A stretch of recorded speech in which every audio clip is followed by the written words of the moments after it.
Hi there, Randi Gren here. This is going to be an interesting video because I don't know what I'm going to talk about, but I know I am going to talk about something. So this is where I kind of just let things happen. This is what we could call a process video. And the question is, what am I to talk about? What is this video going to be about? So let's give it a second. There's something that has to be delivered, and I'm not channeling or anything. That's not what it is. But there's something going on out there which I have a subconscious understanding of.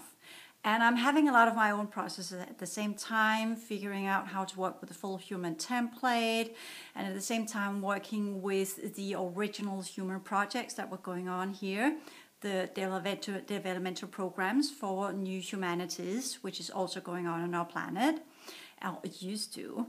And all of these things are boiling around in me with a lot of ideas peeking here and there, and at the same time I'm having my classes and I'm working with people and all these things that I'm doing. So a lot of things are going on as usual, multitasking, multi-consciousness, multi-energy thing going on, at the same time developing my own original energetic structure. So a lot of things are going on with me right now. So the question is, what is it that I need to talk to you about out there? I know there's something that needs to be answered. And the question is what? The question is what needs to be answered? And it's all about kind of where are we now? Where are we going? How is humanity going to develop from here? And what are we developing? Because these are some of the questions I'm asking myself. Are we to go back in time? Are we to make clean slate? Are we to use the already existing belief systems and try to bridge them into new thinking, which is what I've been doing so far, but it doesn't really work well? Are we just to do a full clean slate, which is my typical MO? I'm all about clean slates. I'm all about, okay, it doesn't work, cut it off, get rid of it, get out of it, leave it. And let's go with the original intent and the original purpose and the original why we're here and the original understanding of what a human is. And in that, we could say that, in a way, none of what you've been taught since the 1800s is correct. So that's the clean slate. No psychology, no sciences, no economics, nothing. These are all part of some later developmental societal programs that were put into our, let's just call it collective consciousness field to make humans think in a specific way. And I know we have had some relief. No, that's not what I'm going to go with. Okay, I'm just going with the energies. I'm just talking about specific things, and then I feel the energy, of what I'm actually going to talk about. So, and this is interesting because I'm kind of getting, there's something going on. There is some bridging point going on to something outside our little dome structure. I know many of you say, oh, she thinks it's a dome, she thinks it's a dome. No, I don't. But there is definitely, there's definitely a construction going on of some sort, which I know. But it's not a dome. It's interesting if we go with some of the, look up the very, very old Sumerian mythology.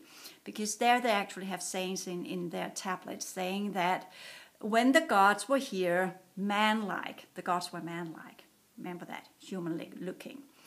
And they were here helping and assisting humans to develop them into different ways. These are the old mythology.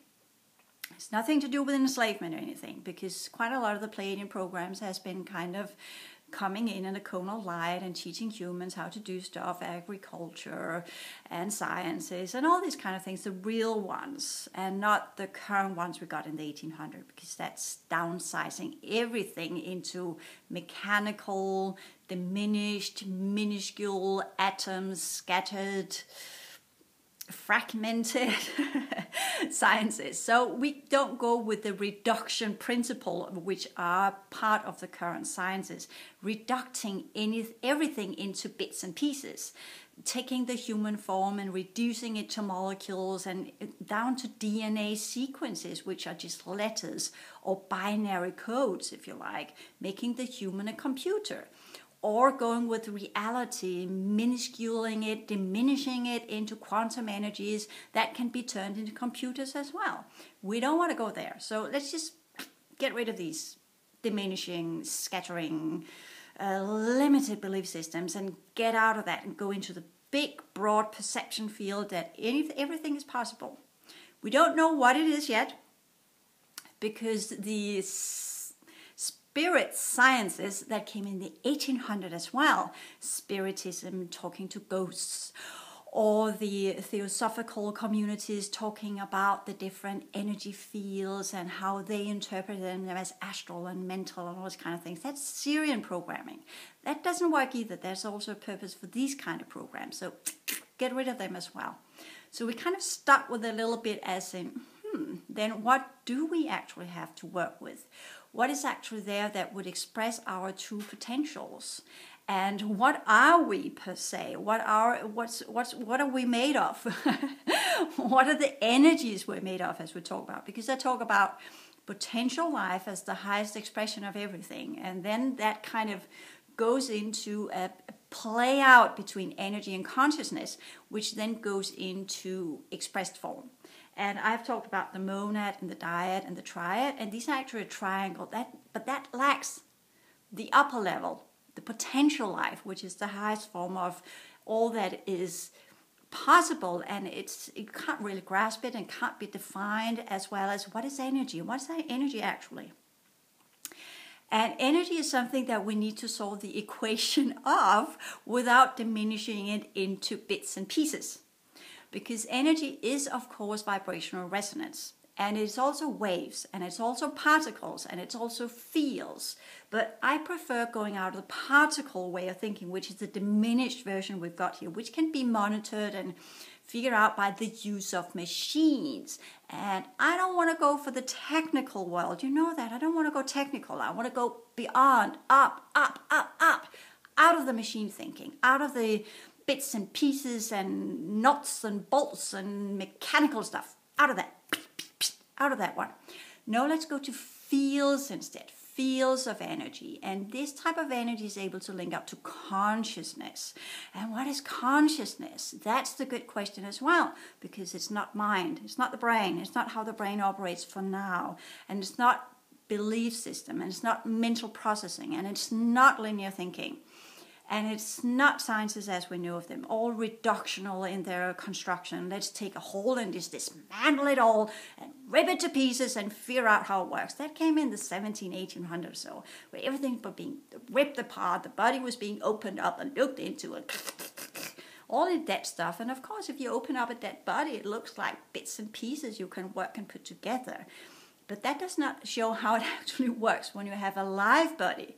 And then they had this whole kind of stupid idea to when they found out electromagnetism and machines, and they jolted the body, and of course it jumped around, and they thought, oh, the body's made of electromagnetic energy. No, it's not. It's just, if you put electricity to anything, it will do stuff. Of course it does. So that does not mean that we're made of electromagnetic energy.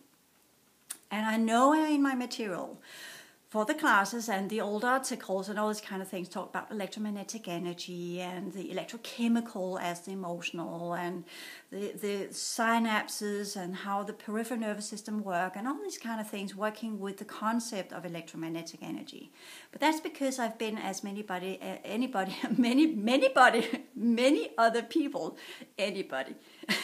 I invent words. I love inventing words. So if you kind of say anybody or many other people becomes manybody. I know manybody has worked with the idea of quantum sciences and DNA and electromagnetic energy. Sorry, I think I'm funny. I actually think I'm funny. No, but I don't go with manybody. I go with new thinking. I think that humans should develop their brains in a new way, their emotional structure in a new way, their physical forms in a new way. And that is what I'm trying to get to, and get my system to begin to unfold to me so I remember. And in that process, I had to go through all of the different belief systems and technicalities and stuff, what's going on here. So I kind of know, okay, this is not what we are to look at. This is, get rid of that. So what are we to look at? And when we talk about what are we to look at, we have to go back to the farthest, far back, and far, far, far into the future version of ourselves as the two uttermost potentialities of ourselves. And I know when I use that word, many of you will say, oh, that's quantum, why you work with possibilities and probabilities? No, because I'm here talking about potentials. And that's something else. That's about the potential life, what we can become. And there are two main rules here. I keep telling you these rules, but there are two main rules in this video that's important for you to remember. What you focus on, you give energy. And energy are not electromagnetic energy. That is your life force. And no, it's not chi. And it's not these kind of things that have been worked with in martial art and these. These are bodily energies that actually typically goes with either the nervous system or your sexual energies. And these are not the ones I'm talking about. These are not the ones that we want to rise up. We don't want to rise up our sexual energies and contaminate our whole body with sexual energy. No, these are to be contained in your genitals. That's where they belong. So this is not the life force I'm talking about. No sexual energy in your whole system. Shut that one down, including your Kundalini awakening, because that's the awakening of the sexual energy and putting it into your spine and your brain and your heart and everywhere. And you don't want to do that because that is a lower level type of energy and you don't want to work with that. I'm not saying it's bad or contaminated or whatever, but it's not what we're working with here. That's not the energy I'm working with. Vital life force is the expressed life that bridges into consciousness and energy, and in that links up to the potential life, which will alter the lower three and make it become something totally else. So it's a matter of mastering energy and consciousness in your expressed form so you can bridge into the potentials of all that you can become. So that's the opening, that's the broadening we have to put into our belief systems. Because what you think you are, you will become. So if you think you are electromagnetic energy and you're limited into bits and pieces and nuts and bolts and DNA and sequences that can be linked up to a machine, that is what you will become. And that is not what I want to be. Because that is, as I say, a little bit for fun, that will turn me gray. And I don't want to go gray. So, no gray for me. Nor do I believe in polarities and black and white and all these kind of things, as in dark and light and good and evil and blah, blah, blah. Because if I believe in that, that is what my template will express. That is what my consciousness will position itself into and play out. Because our little world here has the potentiality to express whatever you want to express. So it's all a matter of what do you want to experience. And I have tried the whole kind of limited way of seeing myself. Didn't really work well, not very fun. I've been doing all the kind of polarity stuff going on. That was interesting. That was that brought me in contact with a lot of very, very interesting things, which, looking in hindsight, was probably some of the most difficult things I've been doing in my entire life and working with on the inner planes. I have also done the whole spiritism kind of thing. That's not. It's just like talking to humans. So what's the point in that? So not that either. And I also done the diva thing, and that was not really fun either. It's just kind of they're cute and beautiful, but very infantile and not really getting you anywhere. On the contrary, if you go into nature, you only work with the kind of what we would call a kind of astral distortion. The divas are kind of nature spirits, a kind of astral distortion, kind of field distortion entities in our system. And if you only work with them, you just get pulled into their fantasy world, and it's quite infantile. It's like the old stories of if you go out, you got caught up with the fairies and the elves and these kind of things. Before you know it, you were a different time zone and you never got out because you went into a dream world. Oh, sorry, that was interesting. So not there. That's not where I want to do my progression journey. So my progression journey is all about saying, okay, this system is really, really interesting. This world is very, very interesting because there's so many things going on. So we have the whole kind of spiritism. Nah, not want to go there. Psychology, already done that. I'm a psychotherapist, working with people in that way. Not really getting a high progression rate. then I worked with the whole clairvoyant angle to the psychotherapy, which kind of made people progress faster. But it was still just dabbling around in the emotional energy. So that's kind of also important to understand, but not really where I thought, yeah, this is leading to progression. Not really. Then I went for the whole mental thing with the Keylontic sciences and the Syrian teachings and all these kind of things, and as well as going into the esoteric teachings, Blavatsky and Bailey and these kind of things, all Syrians, by the way. And that kind of, not really, because it was 1800. That's 200 years ago. That's so long time ago. And it was kind of outdated. It felt outdated. It felt old. It felt, no, a little bit too much fantasy for my making.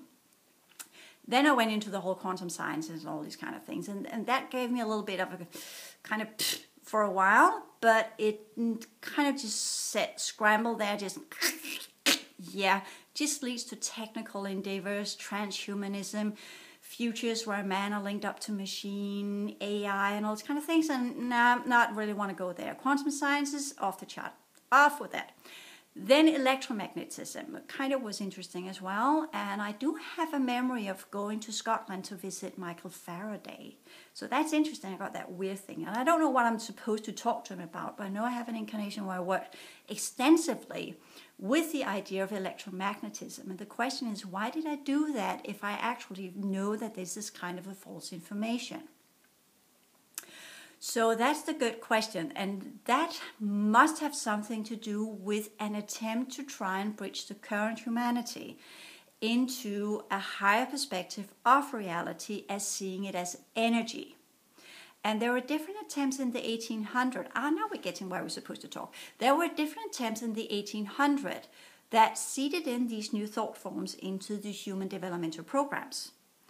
And if you want to say, are there developmental programs? DPs. Are there DPs? Developmental programs. Are there DPs going on in our reality with the human projects here? Yeah, definitely. If you want to know that, go with the Syrian text material in the Bailey books.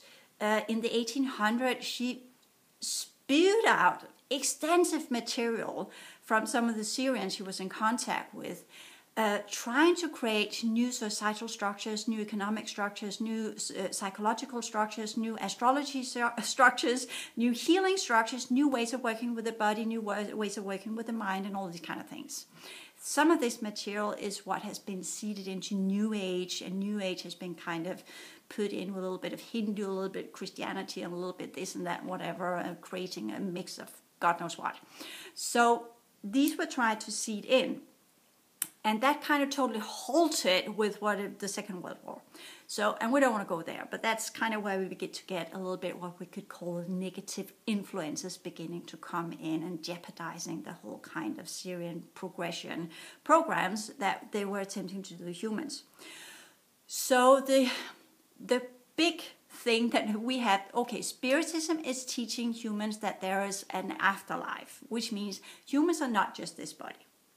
Which kind of, if you go with the very, very limiting religious programs that were unfolded in the Middle Ages, control systems, pure control systems.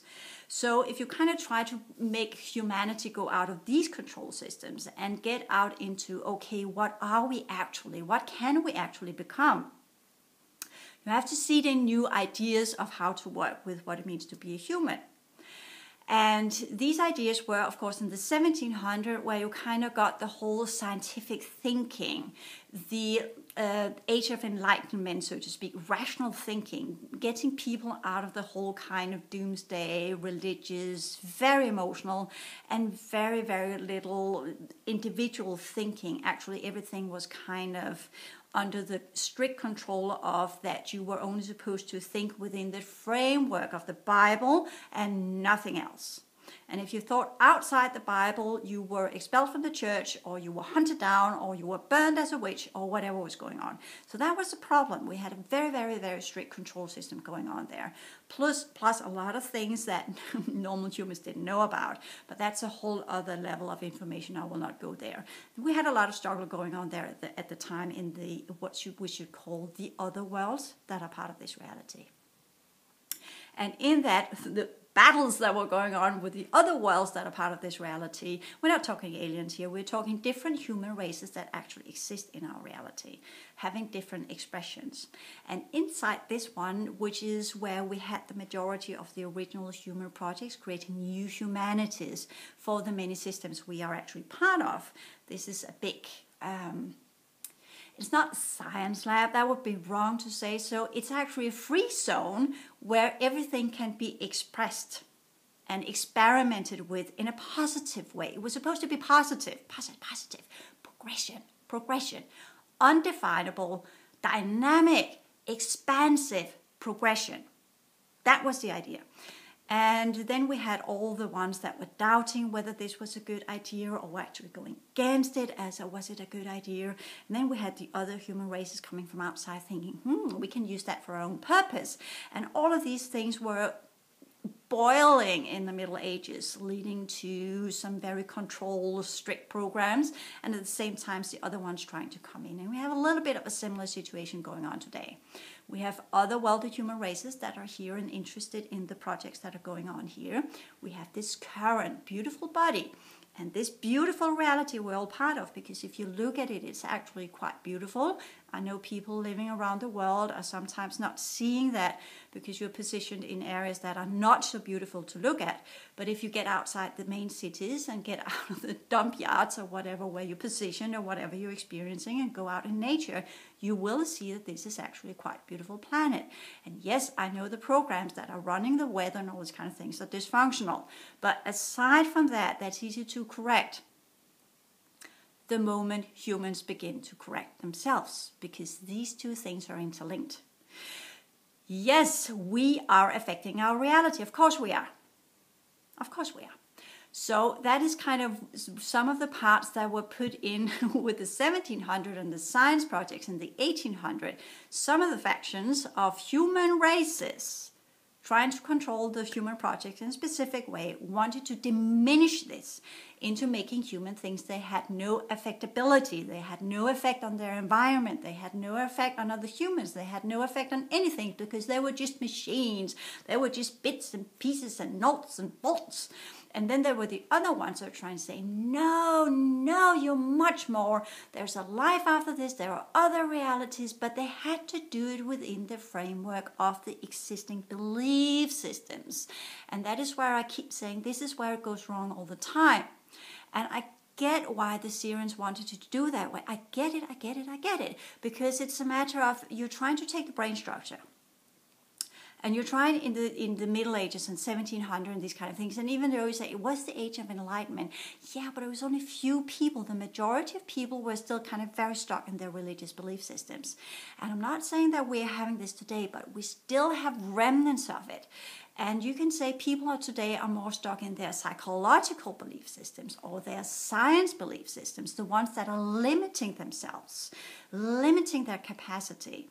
Or they are stuck in the old spiritism, as in kind of afterlife, and we hear as souls, incarnating as souls, which goes back to religion. That's religion, people. That's the religious belief system. Still religion, and it's still limiting you. Going into the whole kind of ordered, neatly controlled system you're part of, which it is and has been tried to make into, because the Syrians are all about control, and the Pleiadians, which were part of these programs as well, were also kind of trying to give control, not control, but ordered systems, because these races are all about ordered systems. Their preferred human realities, parallel to ours here, not part of this solar system, but outside of it, are very, very focused on progression programs that are highly ordered and highly controlled because they want to go in a specific direction. They are not about this free dynamic progression, which is what this solar system is about. And this is also why it's gone a little bit wrong down here. But let's just face it, it's not humans, it's actually what we're part of that's gone wrong. It's our universe. Our universe is dysfunctional. We're part of some massive races that are highly dysfunctional. And they're trying to solve this in different ways. And one of the ways are, of course, controlled evolutions, hive mind structures, soul matrices, controlling everybody to a degree where they end up becoming greys and hive mind and controlled body with no dynamic, no function, no nothing, just pure machines. And we don't want to go there. We want to get back to where everything is possible. Learning to stand proud and strong and independent in chaos. Yeah, I know. I'm selling a little bit off too high here, I know. But it's to give you the idea and the energy to get yourself out of your limited comfort zone using very, very limited belief systems. Limited belief systems of what you can do, what you're capable of, what your body is, what your emotions are, and what your mind is. So what your body is has been restricted into an electromagnetic bits and pieces, nuts and bolts machinery. Erase that one. Your emotions through psychology has been limited into the I, the super I, or whatever. Freud, get rid of him. Jung was a little bit more inventive, but still, he was still a Freudian. Sorry. And he had a lot of ego going on, and the things that he should have said, he was too afraid to say so. So if you're all into Jungism, read his self-biography,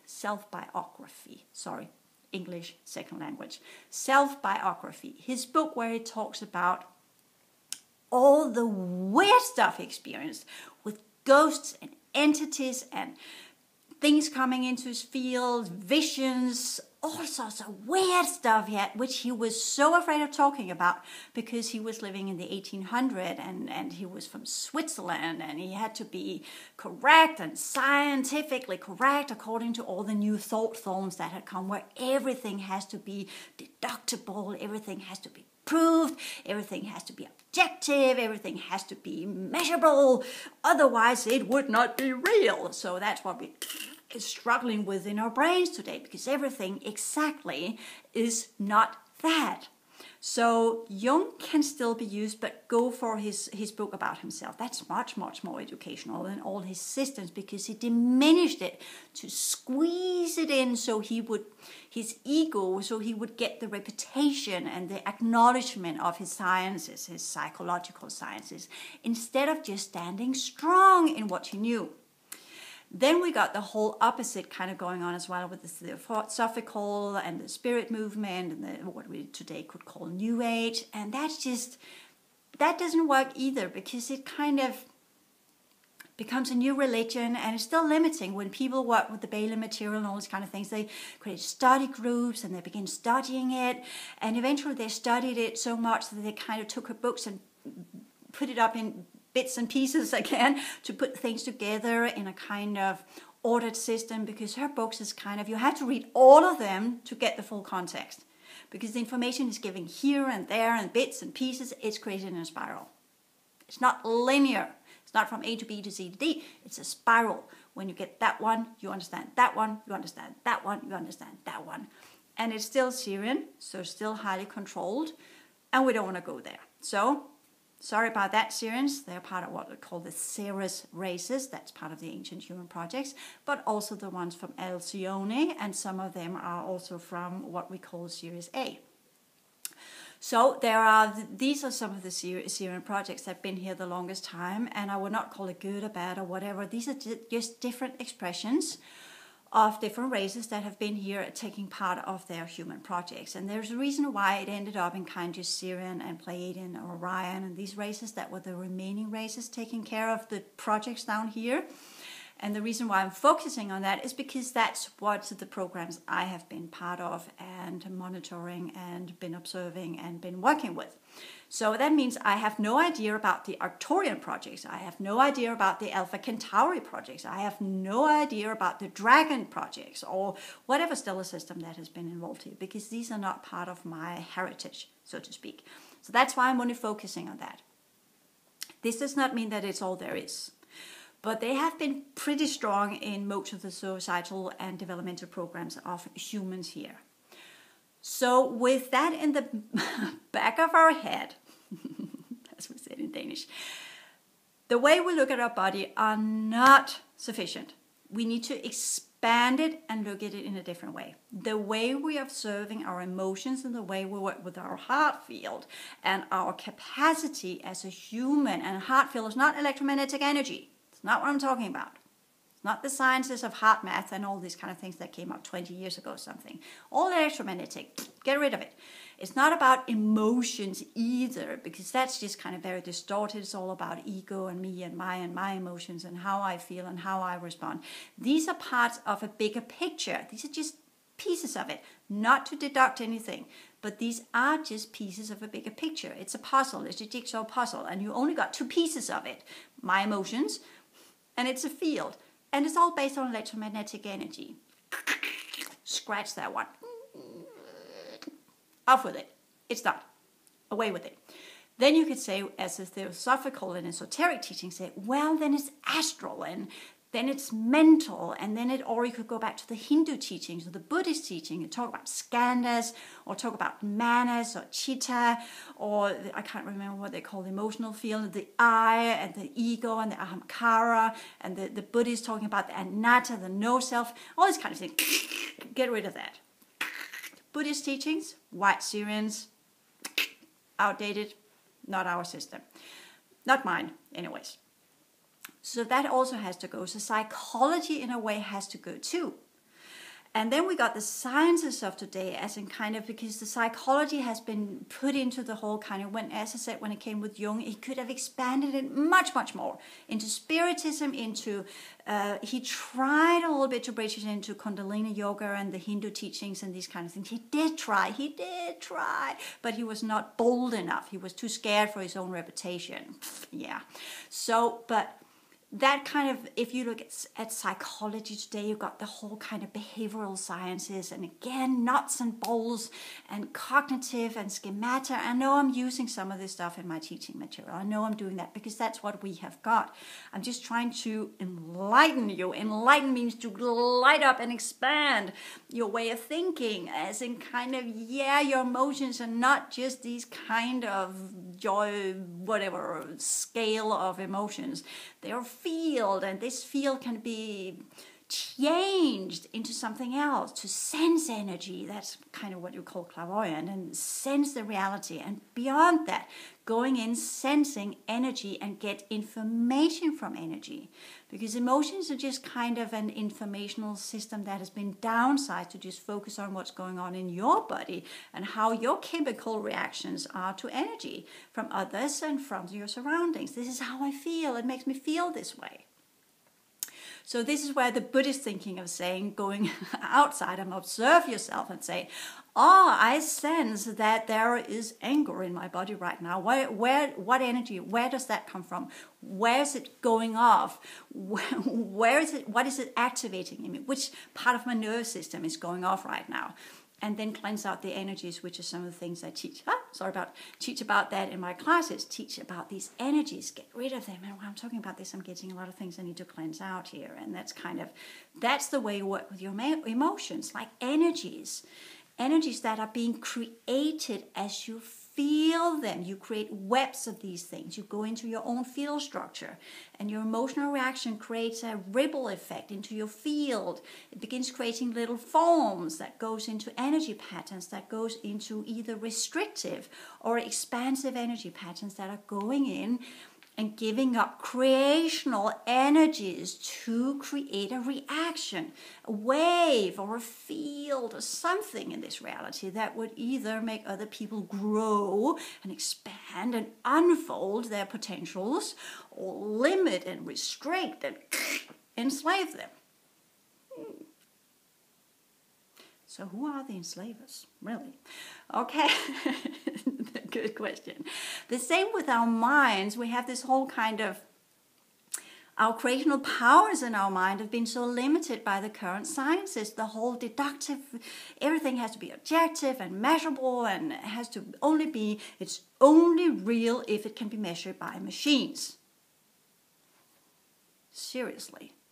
I know that this is a counteracting from many clever males and females, primarily males in the 1800s, because there were not many female scientists at the time. And if you really, really look into the depth of all current sciences today, 2017, they are built upon the structures of the males that were thinking this in the 1800s. And I'm not going with the whole kind of, yeah, males are good or males are bad or male or whatever. But these scientists were very concerned about their reputation. And to ensure their reputation and ego structure, and I'm not saying females don't have ego structure and reputation and honor and all these kind of things. I'm not saying that. We just have to look at the scientific societies at the time. Who created these thought forms? Were they representative of the human population on this planet? Of course not. These were few clever men with linear structural way of thinking who were trying to implement a type of sciences from whoever, whatever, doesn't matter. Greys are time travelers. Future human races are time travelers. They could go in any time, any place in history and alter things. They could even go back to the Aboriginals and change their ways of seeing things if they wanted to do that. Probably did. Probably have done several times. What I'm going here for is the limitation in the current sciences. They have not expanded much since. And if they have expanded, they have not expanded into more full human consciousness potentials. They have expanded into more machineries. Machines, making the human brain a machine. You can make it even in 3D printing now. Wow! What an endeavor! And we can measure the DNA through machines. Another endeavor, making the man, the female, the baby, everything into science objects that can be altered by the use of machines. Not going there. Good. Could we get live back on the stage, please? Could we get live back? I know I'm a little bit ridiculous here, but let's get the life principle back on the stage. Let's get the understanding of what a human is back. And that is what we're going to experiment with, because we forgot it. I have forgot it too. You have forgot it, I have forgot it, because we have been severely brainwashed by these 1800 belief systems, which are diminishing, reductive, deductive, nuts and bolts, machinery thinking. Away with it. 1800 were all about trains, cars, machines, creating all sorts of technological wonders, and we're still in that trap. So get rid of this. And no, I'm not agitating and talking or advocating for off-grid worlds with no machines and just letting it all go and rot away and just sit in our little societies in total meditation and just expanding our awareness, not using our bodies, not using anything, not doing anything other than just the daily life form, just tending our gardens and taking care of the simple living, having little children running around us laughing while we go and kiss our partners and our partners kiss us back, and we are all happy in our nice little secluded, off-grid, off-world little community where we have no concern about what's going on in the rest of the world. If you prefer that, go there. Fine. But that's not what I'm talking about. That's not where I want to go, because I want to play. I want to play with the real world. I want to play with the economic programs. I want to play with business. I want to play with psychology. I want to play with what a human can become as a group, as a society, as a world. That's much more interesting. That's where I want to give you the excitement, as in kind of, yeah, it's okay. I get it. I get if you want to go off-grid. I get if you just want to do the tribal thing. I get if you just want to be human, following their nature, which is based upon similar structure as some of the animals on this planet. Not that humans are animals, but the code fields, the code sheets, which your physical form is actually built of, has got the encoding as the same type of structure which are found in mammals. And that's why I typically refer to some humans as the mammal humans. And it's okay if you want to do the tribe thing. Do the tribe thing. please do, because that's your template. But it's not mine, it's not my potentials. My potentials are galactic endeavors, bridging into total new sciences where technology is not machines, but technology is an expression of my consciousness, where I'm able to master energy, where I'm able to work with this reality as it is. One of the things I remember as a child was all kind of, that superhuman powers. I can move things with my mind, or I can do things with my hands, all these kind of things. That's part of what made me go as a child. I used to read books about UFO, the Bermuda Triangle. Remember that one? Charles Berlitz, that was the first one. And also Eric von Daniken and his kind of working with things. These were the things I was reading, as well as I loved the not novels, but books written as thrillers, where you had not the killing itself, because that was not interesting. But I used to pick up authors that had science in it as well. So if I was reading about something, some kind of mystery or something, there was always this implemented knowledge about, for instance, volcano or society or people, learning stuff while I'm having fun, learning while I was in a kind of fictional character dream world going on, but learning stuff at the same time. That's my structure. I want to play with the reality. I want to express it as a kind of, what can we do with it? What's possible to do with this reality? How far can we push our limitations?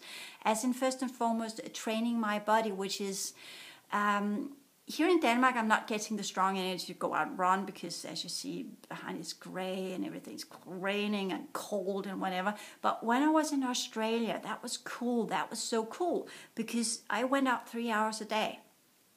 And I just kind of began my walking. I was mainly walking, because you don't need to run when the roads are like this, and you'll find stairs with 100 steps or more, and you could go up and down these ones, and you just go up the hill like that one. You don't need to run. You just train your muscles in a different way. Instead of having the short, powerful run, or I would love to do the masculine run if I had a male body, and I know females can do it as well, but just running for hours and hours and hours. But in Australia, I was not focused about my body alone. I was actually focused about how to create energy, and walking, and just walking enough in an environment that is pushing the limits of the body was enough for me. I didn't have to run, because actually if I run, I get too focused into the physical. So walking up hills and stairs was a good in-between exercise for me.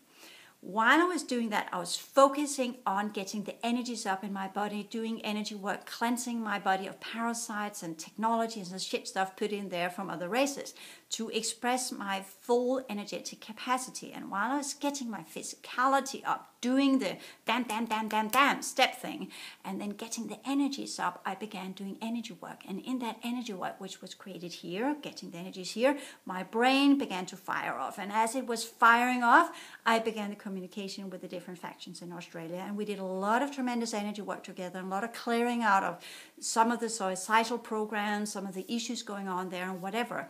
Whether this was real or just part of my template or part of the programs I tapped into, whatever, it was still a possible way of expanding my awareness, my brain, using some of the ancient developmental programs that are still here, to play with the ideas of how could I, by working with these programs, begin to manifest that into reality. So that's the bridging point now. I have been through a lot of these programs that are attached to a plan, and they're quite extensively, many of them, which has been played out in different pockets, different code streams with the same as timelines.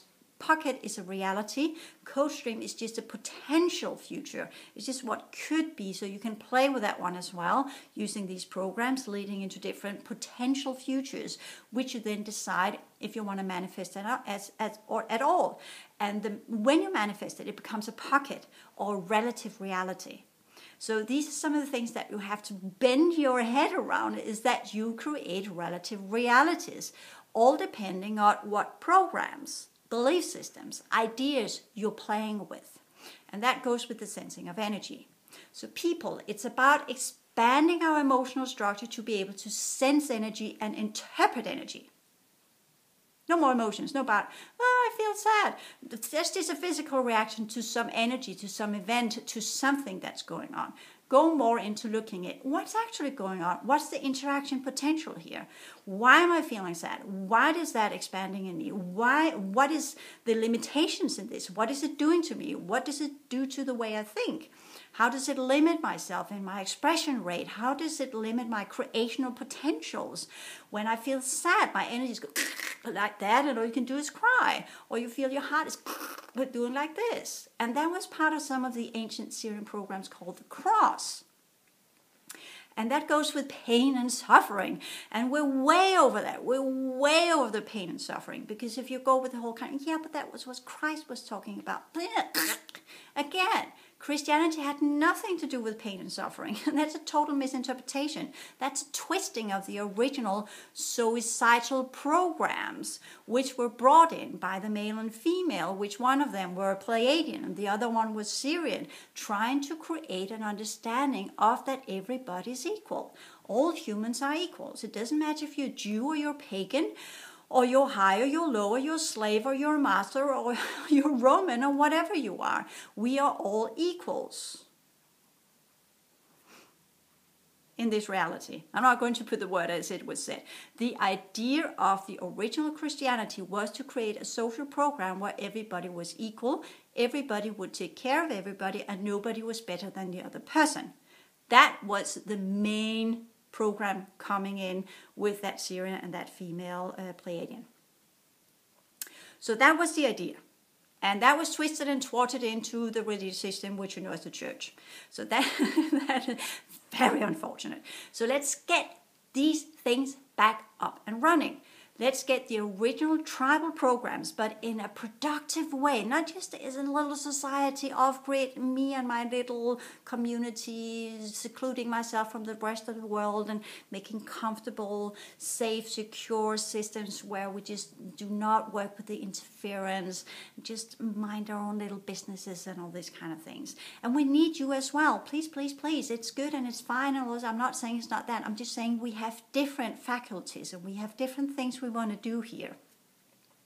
So I know I said it that way, but I would like other people to look into, okay, how can we do the same thing as expanding ourselves into the societies that we are part of, in this world that we are part of, in the economical system and the political system and the business, the trade systems. I know some of you say, well, money and trade is the same. Actually, it's not, because you can do trade without money. And then you say, but political system, money system is the same. No, you can do politics without money as well. So money is a system in itself. It's a manifest form of energy currents. It's a dynamic system of information, trades, goods, services, and so forth, and their flow in society. How does these flow in societies? And what is the exchange rate? And the exchange rate is now paper money, or actually we're kind of going away from that. Now it's turned into cards and electric bits and bits and pulses, all put into machines again. So let's get that exchange rate, that circulation of energy out of the machines and look at what are we exchanging. That's the monetary system, exchange of energy. That's the monetary system, the exchange of energy. The exchange of energy can be put into political programs where the exchange of energy goes in political systems and the development of that reality and that perception of reality. The exchange systems can go into trade, where it's all about trading goods and services. These are what we call trade, and trade of that could be healing, that could be fruits, that could be remedies, that could be clothes, that could be machines, that could be whatever is needed to make a society grow and expand and function. Then we can go into the exchange rate into people who are working with societal programs. And that's where I need people to begin thinking here as well, because that's lacking a little bit. We got the whole kind of, yeah, isn't that politics? No, politics is kind of if you work with a kind of agenda, an agenda of how you think humans, worlds, and systems are working. And when I say humans, I mean psychologically. Worlds, I mean societal systems. And when I say kind of system in that way, that's how the exchange rate is focused into the ideology. It's an ideology of how people are supposed to think and be, and how you're supposed to be in this societal system. If you're kind of I know we have different ways of interpreting the same thing, but if we say conservative, you have this idea that the world is all about machines, and it's all about earning money, and it's all about freedom for one person himself, the individual right to express what he or she is in this system and this world, earning money and becoming something rags to riches kind of thinking. That's a more conservative or a way of thinking of humans, which comes from the 1800s as well. These ideas came in the 1800s. The other political system that also came in the 1800s is the social thinking, as we saw in Russia, and we've seen it in Denmark. Yeah, not that we're communist, whatever, but we are social thinkers, that everybody's equal, which actually goes back to Christianity. Everybody's equal. Everybody has a right to a position in society. Everybody should help everybody. Everybody should take care of everybody. And then you have the ones that are centered still in religious belief systems, that the church and God and all these kind of things are the most important thing, and that is bridged into society. So these are different ways of perceiving political stance ideologies of what society is. And I would like us to get out of these, because they are also 1800 thinking. So let's go more into kind of society as it is today, but not from a psychological angle, not from a scientific angle, but from an angle of what can we develop it into, what is actually potentialities for a society where humans begin to expand as a dynamic consciousness being made of energy that expresses life, potential life, into expressed life, using energy and consciousness. And that goes with the template, and that template harbors genetics, which are consciousness units in energy. These are the real genetics put into code sheets, which are fields behind this physical form. And these fields and these potentials that are in your template are expressed in this form. It defines your ego. It defines your sensing fields, which are your emotions. It defines your brain field, which is your mental capacity, your ability to process information. And that defines what you can create in this world, what you can express in this world, what you're able to work with in this world. So the self-definition has to go first and foremost with understand who and what you are. That's your template. And that's something I'm working on to get it as specific as possible in my template readings. So I get your potentials and looking at your potential and say, okay, what are you actually composed of?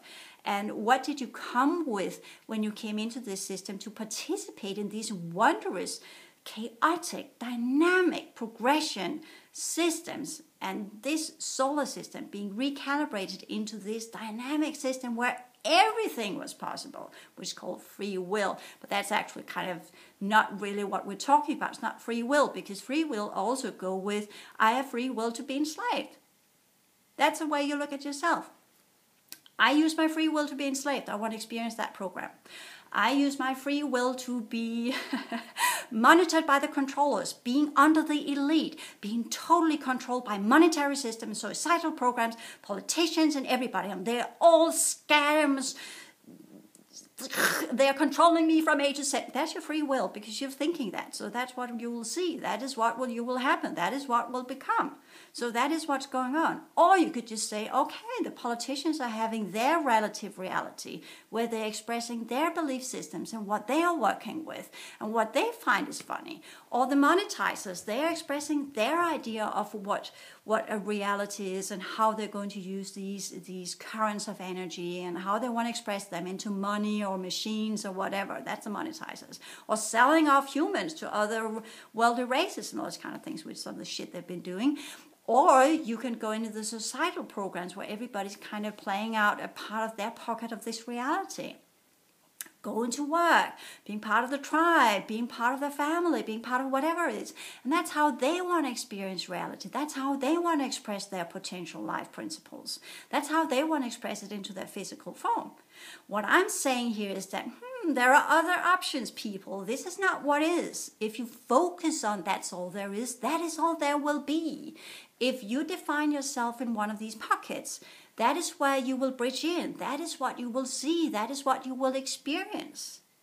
So the goal for you is to get out of these pockets, get out of these relative realities.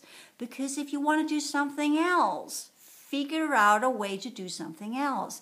And it begins with how you perceive yourself, how you perceive your body, how you perceive your emotional sensing energy fields, how you perceive your cognizant and your cognitive and your mental capacities as consciousness that is able to bridge into universes when it gets expanded enough. Telepathically, communicatively, again, me inventing words, and literally, could there be a bridging between telepathic and communication? Telecom? Well, get that. No, not really good. Anyways, so there are different, that's very machinish kind of. So there are many ways you can use your brain field and your brain capacity. The only thing that's limiting it into that kind of squeezy, gooey, gray is because you're limiting it. And your emotions are in a way because you're only focusing on your emotions. So it's a matter of how do you work with these things in a new way. Go beyond everything you have learned. And sit down and think, okay, so 1800 reductional thinking, Age of Enlightenment, did not enlighten me. It limited me. Good. I want to do something else. So you need to ask yourself, what do you want to do? What do you want to express? What do you want to come up with? And what I'm going to do with these videos whenever I make them is to try and expand as much as possible, break down the limitations. And in that, my way of thinking is unlinear. My way of thinking is here and there and everywhere, which scrambles most people's brains because they want me, oh, could you just go from A to B to C, please? No, I do it deliberately because the mind can grasp so many ideas at the same time, calculate, sense, feel, express, create, all at the same time. If you allow it to do so, it can do many things. You can, if you feel the energy of what I'm doing here, I'm expanding it and I'm putting it into play and saying, okay, now I'm looking at a distant future. I'm seeing a craft that's actually hovering above where I'm talking right now, monitoring me and trying to put a little bit of technology in, removing that as I speak. Off we go. And I look back in time and I look back and say, okay, what's actually going on there? And I go out and calculate and look in societal programs, thought forms, the whole kind of political system, everything that was created in the 1800s are based upon what are called thought forms. These are programs put into the collective consciousness field controlling humans today. It's not about machines and frequency fence and blah, blah, blah. That's the new way of working with the brain frequencies, which you believe you have, so you link up to all of this. Forget about it. Get rid of it. So you have thought forms, which are kind of built in chitta or mental energy, if you like. That was the brainwashing that came with the 1800, creating the emotional stuff, psychology and current sciences and all these kind of things, allowing for that to unfold.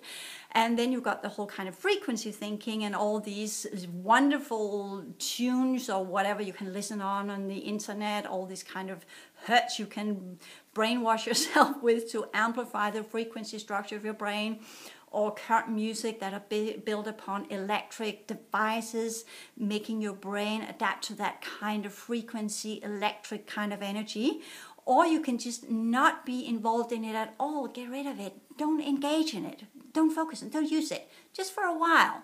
Just for a while until you have built the other stuff. And you go in and you build and you think, no, my brain can do so much more. It's just frequencies. It can use frequencies. Of course it can. If you want to do frequencies.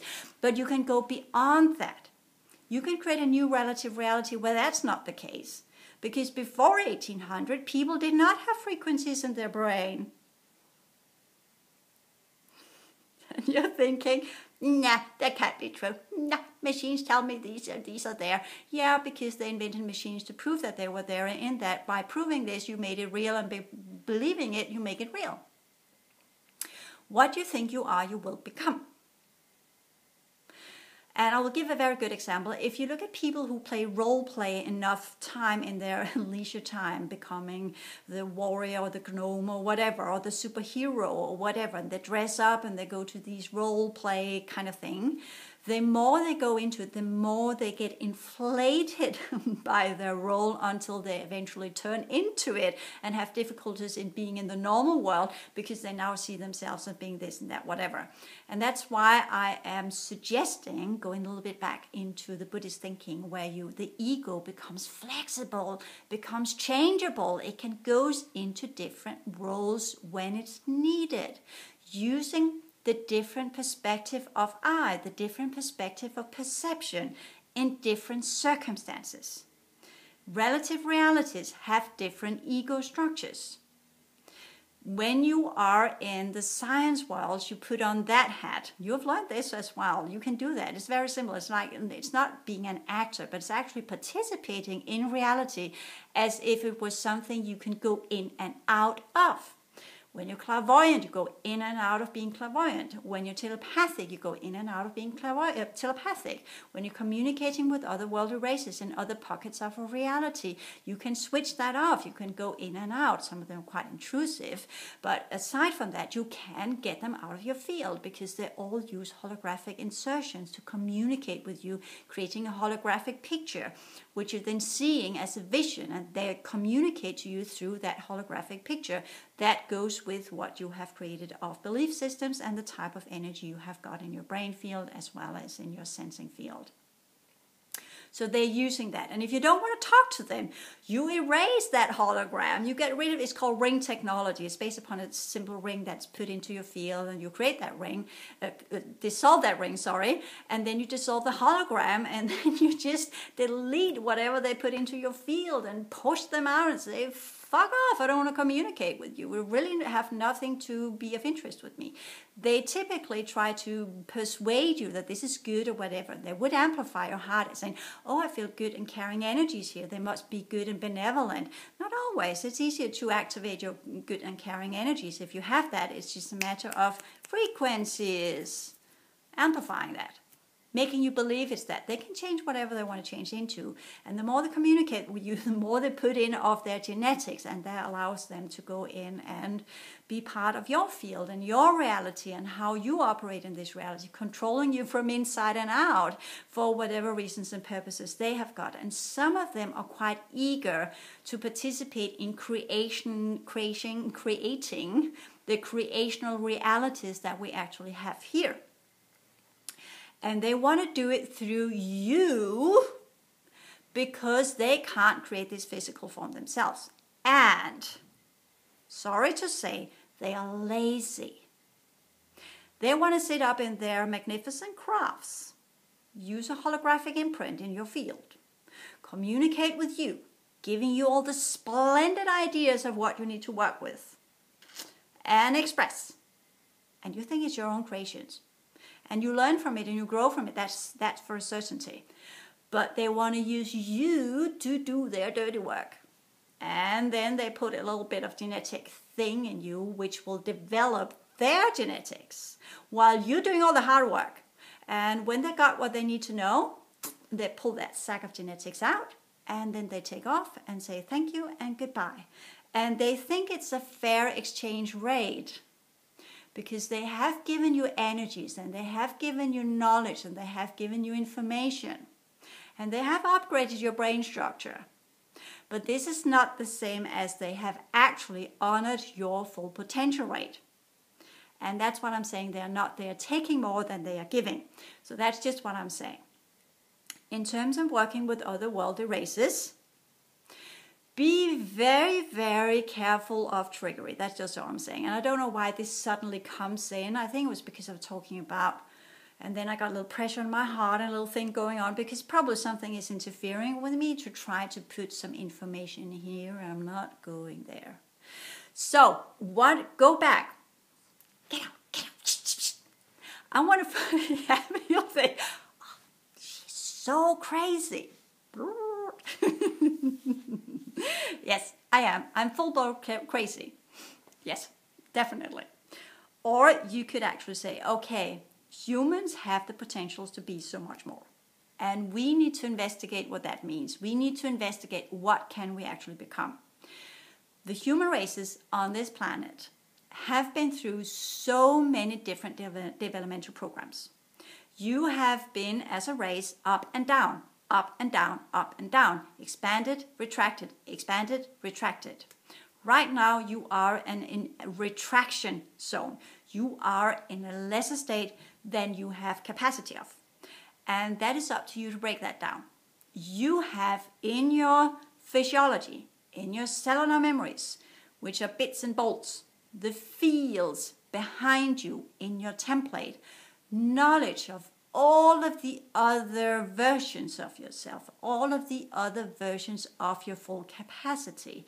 And that is not previous lives as you see them, because most of the previous lives you remember are in limited settings put in there. So if you go deeper into your template, this is what you will get, still limiting you. So that's the tampering.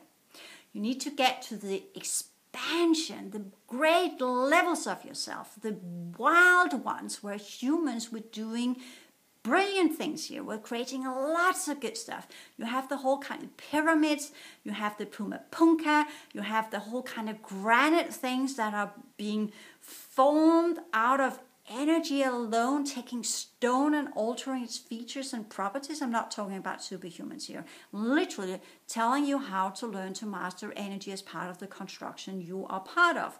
But not as in kind of you see the superhumans doing their hands altering this way. It's a matter of learning to interconnect and operate correctly with everything you are and this construction. And I'll not say more here because I'm not going to show you visually how this construction is made. But you are definitely capable of interacting with it. These are the potentials you need to get back and play in your template. And to do so, you need to get out of your own restriction sphere. You are the one that's restricting yourself. And if you believe others restrict you, you are still restricting yourself by believing others are restricting you. So get out of that idea. Say, fuck off. Excuse my language. Any slave can leave his or her enslaved state. Early Christian belief systems. You can. You can just go away, leave. Yeah, but society and this and family and that and so and forth and back. Your way of limiting yourself. You can leave anytime you like. And if you can't leave physical circumstances to begin with, you can change the way you think and feel. That's also Christian original teachings. Because you have got the freedom in you since you are part of much greater realities. The kingdoms of heaven. Much greater realities. Which goes with the expansion of what you think you are and feel you are into a full progression rate of being part of potential life. Expressed life, energy and consciousness. It's in you. It's been there all along. It's just a matter of, do you jump on board believing that you are? And when you have believed enough, you enact it. And when you've enacted it enough, it becomes you. These are the original teachings. So it's all in you. So, that is what I want to say for this one. Thank you.